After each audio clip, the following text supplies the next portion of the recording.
And welcome to the Feminine Business Model Global Telejam, where we are inspiring possibilities and redefining success and sharing new, refreshing ways to be in the world. My name is Tracy Lee Jones, and welcome to this community of women who have the common intention to create lives and careers that are in alignment with our highest purpose and expression on this planet.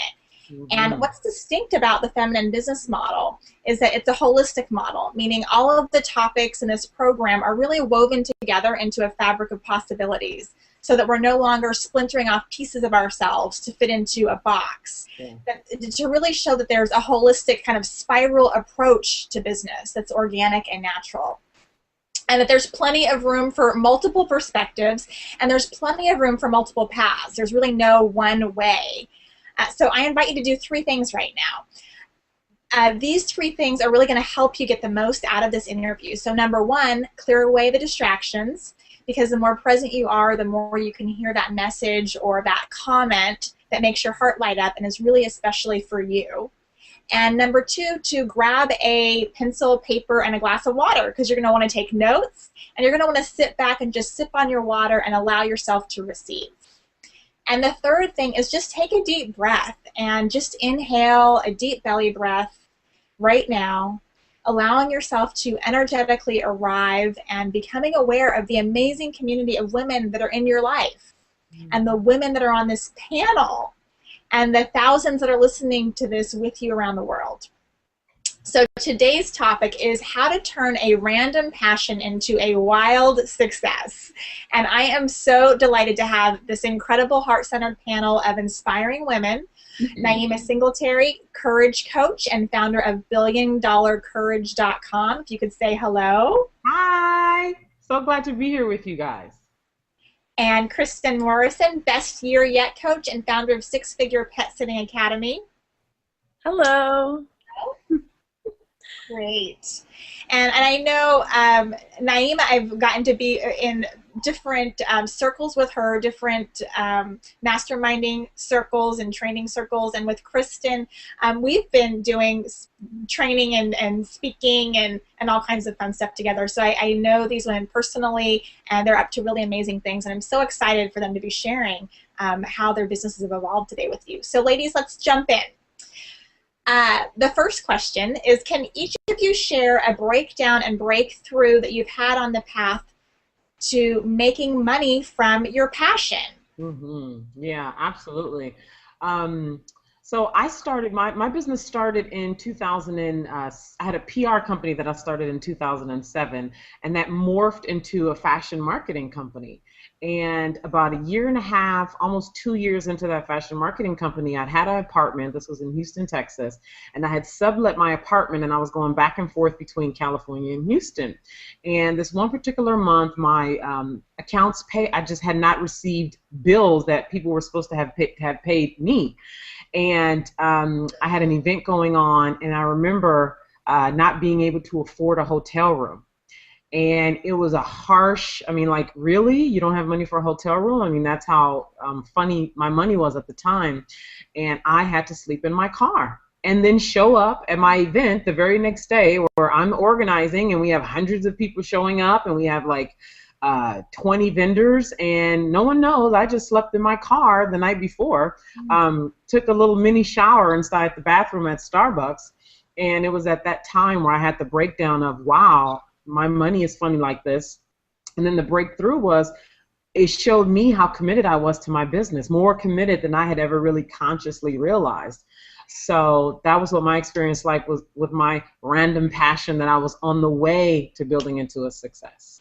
And what was the specific, the passion that you were building your business around? Yeah, so I'm a natural and huge fan of fashion, and I actually completed a fashion design program in Milan when I was 21.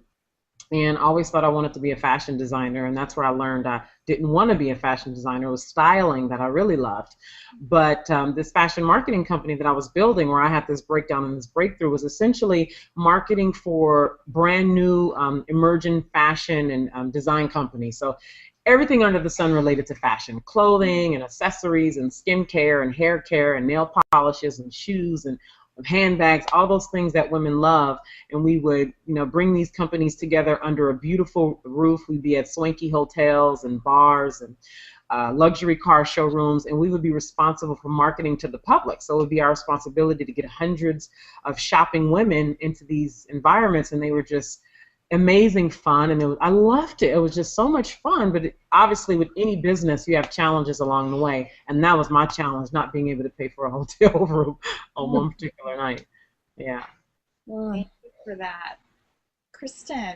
Yeah, so my breakdown and breakthrough, I started my pet sitting company in 1995, and after about 2 years, I grew very successful very quickly. I had a lot of clients, and somehow, even in spite of all of the clients, I wasn't making very much money. It was really odd. I was working a lot of hours.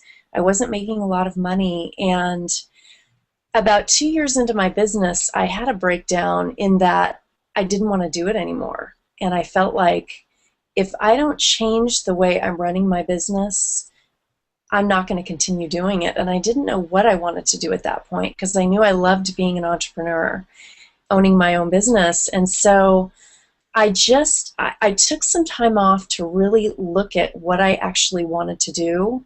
And I realized I did want to keep running my business, but not the way I had been running it.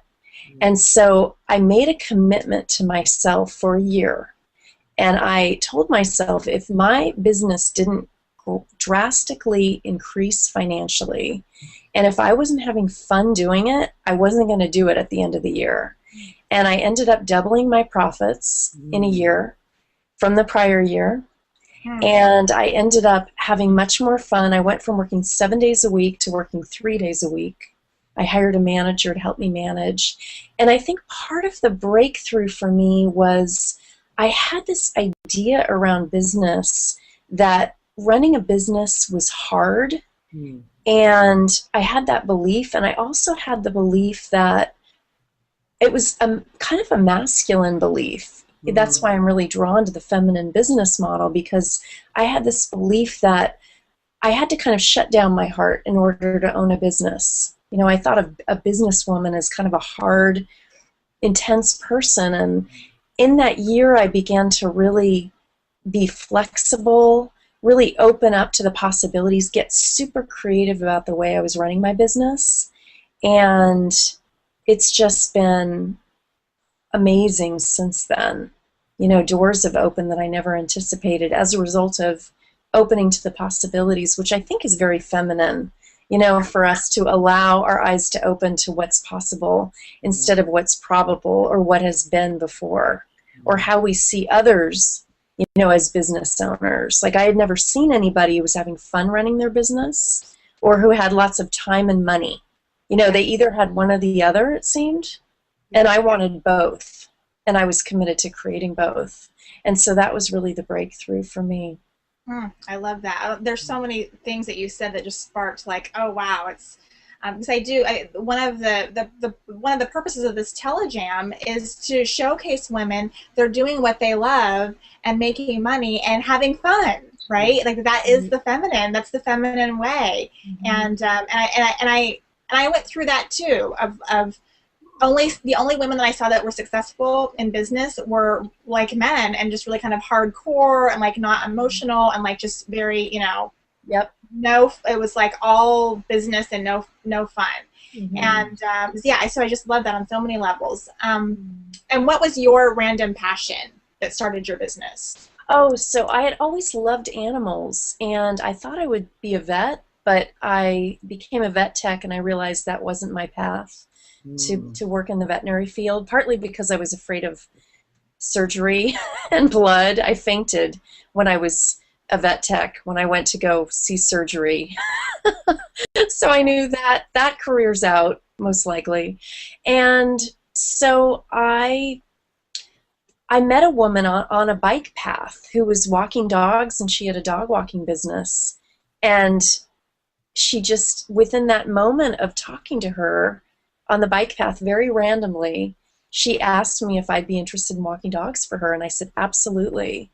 And then within 3 months, I was working for her, and I quit working for her, and I started my own business. And I've had it for 18 years, as well as doing all these other businesses that I now own. But that was my first business. And it happened very spontaneously, and it felt like, when I look back now and trace back the steps, it really feels like I was called to do that. And that was the first stepstone to where I am today. And it happened so organically, and I couldn't have decided to do it. Yeah. It's almost like it found me instead of me finding it. Yeah. I feel the same way too about my company, because I didn't think it up. I was really just looking for a solution. It wasn't like I just made this thing up. It was more like how do we serve, because I had the PR company, and it's like, how do we serve these emerging brands that don't have $20,000, with a new skincare line or cosmetic line or shoes or whatever. And it's like it's just like the stuff just came whoosh, whoosh, whoosh, whoosh. And the first event just came together like that. And so I feel the same way. Like it was like it called me to be done. And I freaking loved it. Not the people in the car park though. That's awesome. I love what both of you are saying and sharing, is that it wasn't planned. It was just this kind of, you just followed your heart of like, gosh, what am I being like? Not even like you didn't even ask yourself a question. It was kind of just like, this is the next, this is falling in my lap, and it's the next step. Yeah, and Tracy, I do want to say that I had a lot of anxiety, like in my late teens and early 20s, about what I was going to do career-wise. I was in college, and nothing was calling me, and I lost a lot of sleep during that time of, what am I going to do for the rest of my life? I was waiting tables, and I was having nightmares about being a blue-haired waitress for the rest of my life. And I mean, it really impacted me. And then I remember one day where I just realized I had to let it go, because my brain wasn't figuring it out for some reason. So I really just trusted that something would arise. And about 2 years later is when I met the woman who was walking on the bike path, and things evolved from there. So I just want to say to anyone out there who's struggling with, oh my God, what am I going to do with my life? I feel like I haven't found my right livelihood. I think if you're just, there was something for me about being focused and being open and going after different things that seemed interesting to me. That sweet spot between going for something and letting go, which is very feminine also. That sweet spot between the two polarities that can be very powerful, and I think it's the key to manifestation. I really do. Oh my gosh, I love everything that you're saying. It so resonates with every cell in my body, because I had a very similar experience in that after I graduated from college, I had an engineering degree, and then I went into that, and then I was so I was working for AT&T for over a decade. And but I was always doing things on the side. I was always following my passions on the side, and I couldn't quite let go of the six-figure salary to do those things. But like what both of you were saying, following my heart with doing something that I love, and now it's kind of organically grown into, now I help women start their own side businesses. So I totally resonate with that on so many levels. What I like about your story, Tracy, is that you actually were working for someone and started to cultivate on the side, which is a common angle for a lot of people. And then there's the other direction of women who are already in the world of entrepreneurship, and maybe they found dissatisfaction in whatever the thing is, and they have a real passion they want to edge into, and it's like, that's a whole other it's still letting go, but it's sort of like a different, I'm not really sure how to say it, but it's a different kind of letting go, because you're still entrepreneurial, but it's actually following your heart as opposed to doing the thing that you've sort of been doing. The thing that makes, I mean, both of them, what's common is it's the thing that, they're both things that we know that we can make money at, and they're not necessarily what makes our heart light up, right? Whether it's an entrepreneur with a successful business that's making great money that isn't fun anymore, or a person that works in a company that their heart isn't lit up. Yeah, totally. I want to move on to the second question, which is, I think it'd be really juicy for the women to hear. Oh, yay. Bring it on. I love the juice. What were the first 2 years of your passion-based business like, and how did you deal with the naysayers and the negativity from yourself and from other people, and how has your original business evolved today, and what did it take to get there? I know it's a very loaded question. Yeah, that is a loaded question. You want to go first, Kristin, or you want me to go? All right, I'll be happy to go first. Okay. So the first 2 years of my business, the first year was incredible because I was so passionate about it, you know, but then the second year was challenging because that's when I started working a lot of hours, got a lot of publicity, and so for my first business at that time, and I got a bunch of calls very quickly for services, and so I had to hire people right away. There was just a lot of things that happened, new edges for me. And so that was pretty challenging, but it was so exciting. It's a birth. Any business that started, to me, is really like there's the gestation process, there's the giving birth, there's the caring for a new business, which to me is like an infant. It's as needy and demanding as an infant is. I mean, most new business owners are up, you know, till late at night and up early, and that was me in the beginning.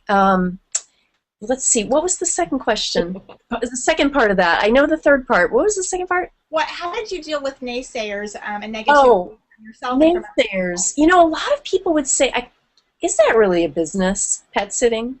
You know, they would think it was a hobby, and so I felt like I had to kind of prove to myself and to them that it was an actual business and that it was a viable business. And so that leads into what I'm doing today. So I started my business in 1995, the pet sitting. In the year 2000, I started coaching pet sitters and all pet business owners on how to create success in their business. And I started Six Figure Pet Sitting Academy to help pet sitters create six-figure success. And then I began coaching all kinds of business owners who are eager to create success on all levels. Last year and the year before, I lived part-time in Bali. I was there for 6 months last year, and in India for a little bit. And then the year before, I was in India and Bali. And so I was able to step away from my business, from all my businesses, to be able to enjoy life and to come back and have a successful business waiting for me. Nice. I now own bestyearcoaching.com, so I help people create the best year they've ever had, whatever that looks like, whether it be traveling or having a family or building a successful business. And my third book is due out in April. It's called Six Figure Business. And I've also created sixfigurebusinessacademy.com. So it's really evolved to help all kinds of business owners achieve success in all the areas of their life. That's really what I'm passionate about today. You know, it's not just about creating a successful business for me. It's about how do you bring all of you to the table. Yeah. You know, and for a lot of business owners, they separate various aspects of their life. You know, it becomes all business for them. And how can we have a meaningful, totally fulfilling life in addition to having a thriving, absolutely successful business? So that's what I'm super passionate about these days. And I've always been the renegade because, you know, I just didn't even get the separation piece. And you said something earlier about, gosh, I forgot. You said so much good stuff. But, you know, the separation that you talked about, which is so masculine. It's like they, you know, I'm thinking, I know masculine and feminine is not about men and women, but the masculine energy is always about separation. Like this belongs here, this belongs here, as opposed to a lifestyle of it all where everything sort of goes together. Mm-hmm. And that never was even a reality for me. I mean, I have been an entrepreneur. You know, I started when I was, 20? Was I 22? Yeah, I think I was almost 22. And so I've always sort of made it my own rules. And so a lot of the issues that I see And I'm going to share my, I'm going to answer the question too, but Wait, a lot of women who are going from corporate into, I'm sorry, go ahead. Quick question on what was the business was started when you were 22? It was called Stuff and Mo Stuff. Oh God. Yes. It was so bad. It was so bad. I even had the business card that says Stuff and Mo Stuff. Oh my God. It was ridiculous. And so I would actually go into strip clubs in San Francisco and sell designer handbags and sunglasses and jewelry, and it was just fabulous. And oh my God, I can't believe I just told you guys that. It's great. Stuff and Mo Stuff was the name of the. Actually, my mom came up with that name. How horrible, right? Oh my God, you did it. You did it. You really put me in the hot seat on that one. So that was the business. Huh? That's juicy. That was juicy. That is crazy. Stuff and Most Stuff on these really cheap business cards. But anyway, I just noticed that with women who go from corporate to entrepreneurship, or who go from, just sort of like status quo type positions into entrepreneurship. And entrepreneurship is truly, truly creating your own rules, which there oftentimes is no blueprint for.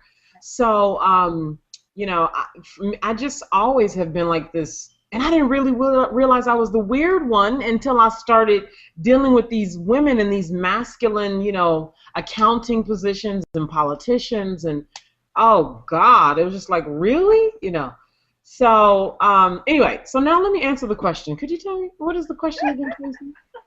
Well, what I'm wanting to know is, I'd like to hear what your first couple of years with that first business was like. And I'd like for you to go back to Stuff and Mo Stuff. Because that's really where everything started, right? Like, that's really where you really learned. You had to kind of go through the grim and the grime of building a business. That's true. Those first couple of years of that business were, and then how did you deal with naysayers or negativity from yourself and from other people? And then how did that evolve into what you're doing today, and what did it take to get there? Now, see, that is over a decade, so I would be talking a long time if I tried to link it all from 22 years old. But so what I will share is, so I started that purely out of joy, nothing else. I didn't even care about the money. I mean, I did that strictly out of joy. I had so much fun. I would go to LA 2-3 times a month, and I loved that, and the shopping of it all, and the selling and helping women put things together, and it was just like heaven. And so I didn't really even view that as seriously. I was married at the time. I was a kept woman, and so I didn't treat it with the same level of tenacity and determination that a woman who was actually looking to build a thriving, highly profitable business would treat it. Mm-hmm. I did not treat it with that same kind of mindset. So I want the listeners to understand that there's a complete mindset shift that I had to go through when I actually started to go and create a business, as a profitable, highly lucrative business that is treated as such. So that's one thing I can talk about. The difference between the two is at that time I was almost going into 22 years old, and I didn't treat it, seriously or professionally. It was pure fun, pure, not even thinking about, the accounting of it all. So. But it's important because that really led into the work that I went to do, to the whole joy piece of it.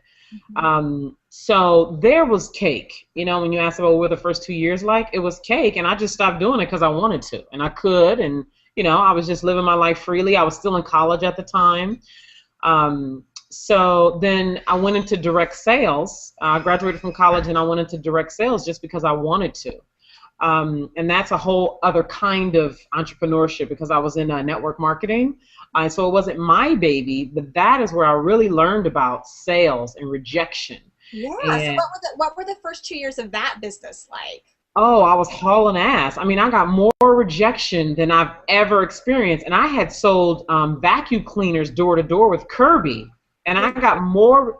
You too? Filter queen, baby. Filter queen. And I thought that product was amazing, but I got more rejection in network marketing than I did going door to door with Kirby sales.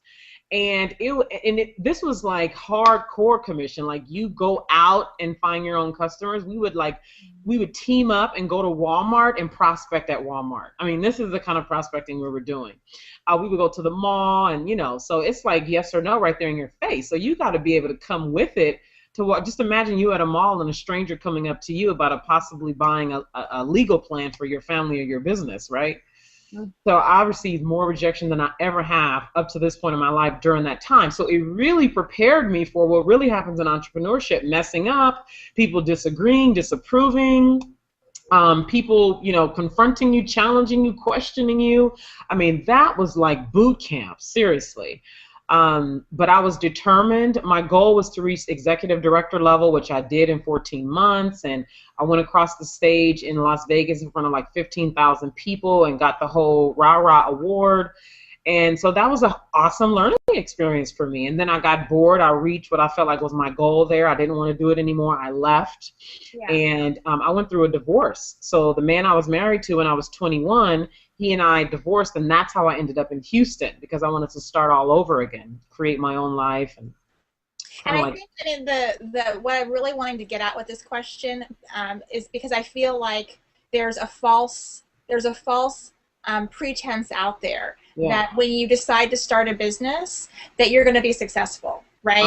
And that after a year of trying and not being successful, a lot of people give up. And so the reason why I'm asking each of you about the 2-year mark is because I feel like really the 2-year mark is like that's when a lot of people, they give up before that 2-year mark, and that's when things can really start to skyrocket if you can make it that far, and because there's all the stuff that we're dealing with to make it that far. Yeah.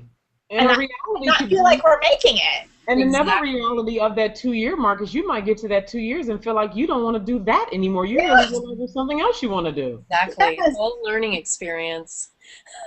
Yeah, so that's the beauty of it all, and that's the price you pay. That's just a part of the game. And if you're not willing to play that game, I advise you to exit. I mean, that's just the reality.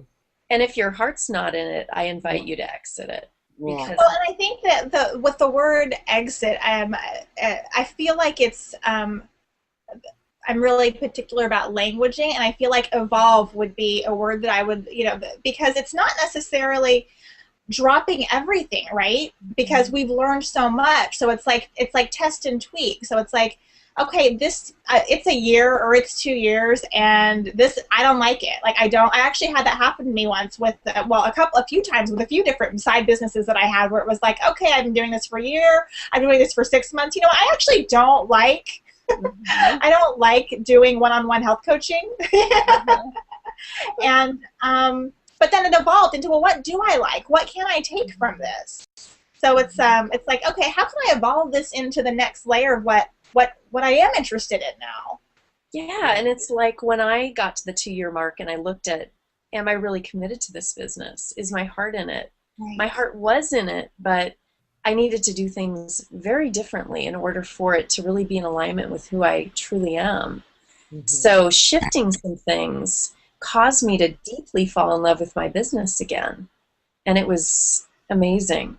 Yeah. And it's just evolved so beautifully since then. And I don't know if you got to share with us, because your business has evolved so much since you started so many years ago, and it's like iterations of businesses. Yeah. What has it evolved into today? Like, what is it that you're up to today with your businesses? So my business? No, Naima. Okay, got it.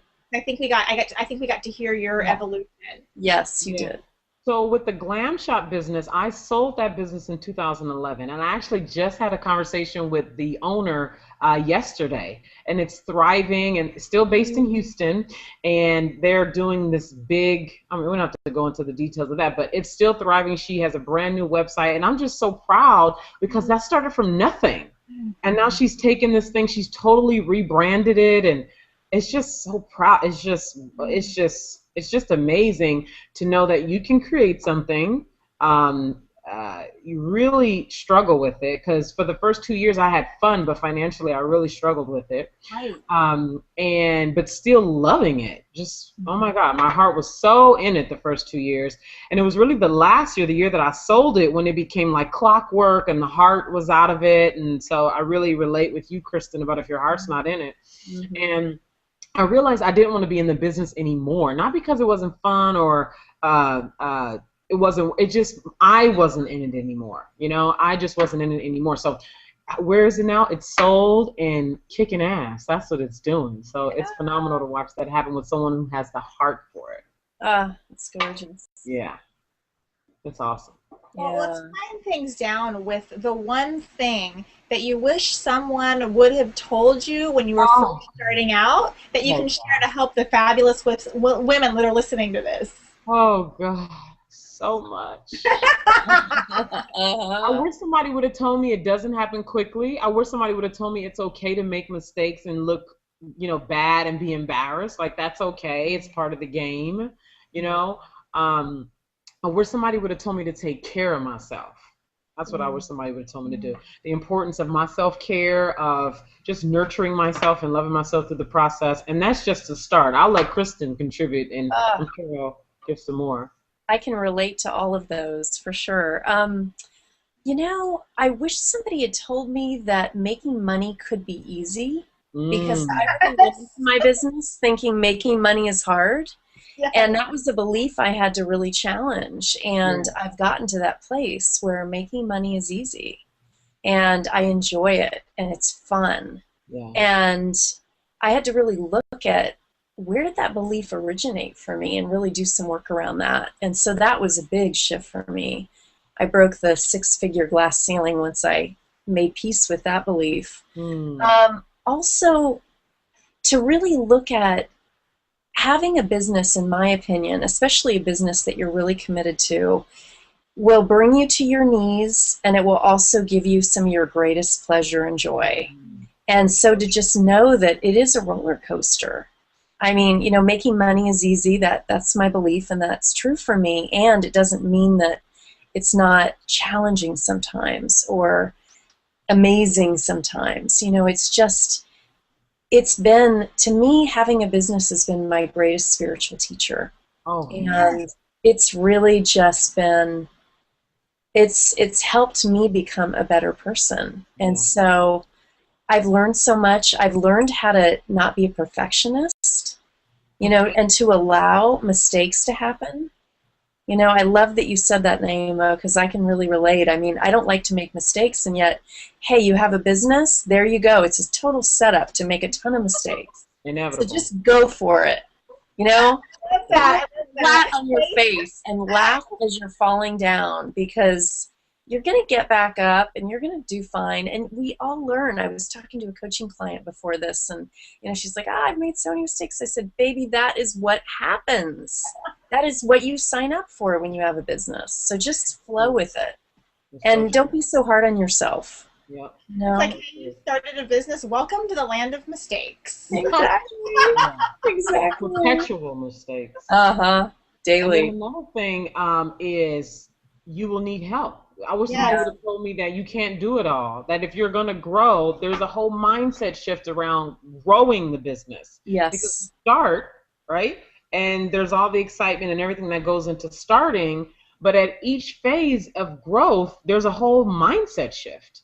And part of the mindset shift in that first 2-year mark is, oh, you need help. What you were doing 6 months ago is not going to work for the next 6 months, or what you did this year is not going to work that next year, because you need to double your numbers and double. And so there's a whole shift in how you've been doing things. And that's when a breakdown can happen too, because it's like you got to like a part of you has to die. A whole belief system has to die so a new one can help you get to the next level. So being okay with asking for help and receiving help and learning to trust. I wish somebody would have told me that too. It's ongoing, this whole what somebody would have told me. But the reality of it is the mistakes you make is the price that you pay. And that's what makes this so rewarding, is that the reality of it, like we can mentor you as much as we can, but it's just certain things you can't write a book on. You actually have to walk You know, like you don't learn to swim by reading about how to swim. You learn to swim by getting in the pool. So here I am going into my preacher mode, but there's a lot that I wish somebody would have told me. Well, it's so powerful, and I love what you said. I mean, definitely you can't learn to swim by reading a book, and the deathing part. I think that's so important to know, of just like constantly having to have parts of ourselves and our beliefs die off as our business grows, right? It's like this kind of death and rebirth process for every iteration of our business. That's really beautiful. Yeah. Well, ladies, thank you so much for your passion and your wisdom and your time today. And to all the women out there, thank you for watching this video. Our intention is to leave you inspired and with practicality and with possibilities that you can integrate into your life and into your future. So have a fabulous day, and bye-bye. Bye. Bye.